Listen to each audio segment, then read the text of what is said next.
Hi, Elizabeth DiMartino Newton here from the Early Learning Center. I am also a parent working at home right now with children at home.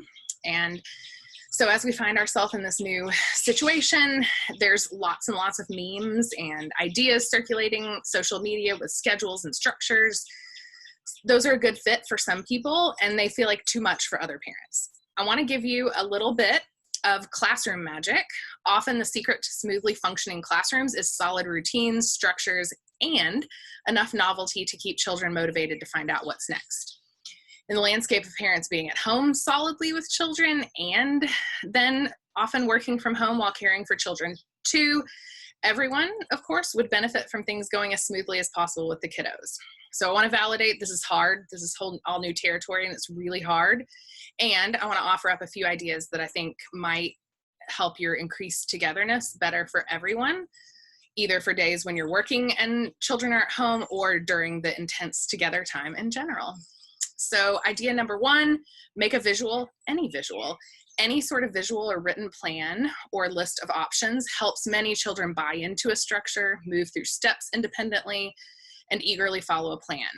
My children bellyache about doing chores, but then if it's on a list with stars and every letter of their name is in a different color with a different color for them to mark things off when they're done, they're suddenly all in. The same can work for a menu of options for the day. I give a list of options, most of which are really just play options and things like TV time. Yep, that's still happening, still having to rely on that, and lunch, and then they can choose what order to do them in. Idea number two, it's all in a name. Give a snazzy name to just about anything, and actually you'll hear my examples, they're actually not that snazzy, but you automatically make it more interesting for children. Here's that novelty in a routine concept. And they often remember those special things, those things that you just made up randomly, they mean a lot to them. So like the other day, I made a sandwich sampler for lunch. A sandwich sampler was really just half one sandwich and half of a different kind of sandwich, but I called it a sandwich sampler, and it was really exciting, and it became a fun lunch to the children that they really enjoyed. A ground gallery, I called it, for sidewalk chalk the other day. Again, you're introducing a little bit of novelty into the structure and entices children to go do that, find joy in a new activity, food, or offering.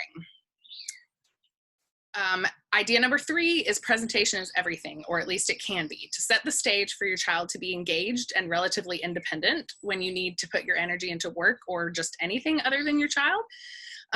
Take any set of toys to a new context and set them up like an invitation. I don't mean hours long setup, but like a 3-minute setup.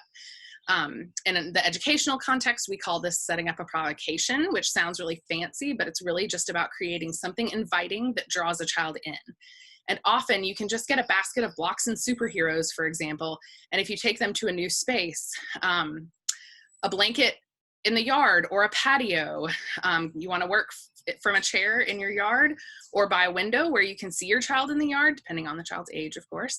Then take those blocks and superheroes to a flat spot, take 3 minutes to set them up in some sort of structure of with superheroes hiding in action poses. And in 5 minutes or less, you've just probably breathed new life and intrigue into materials your child might have looked over along the way to a claim of there's nothing to do or I'm bored. An intriguing presentation can go a long way toward getting your child engaged for a decent amount of time, which I'm learning is part of the name of the game with this new work from home with kids thing. Thanks. I hope if any little bit of this is helpful to any of you, I hope that's the case. Solidarity to you people out there, and I hope to connect with you in the future.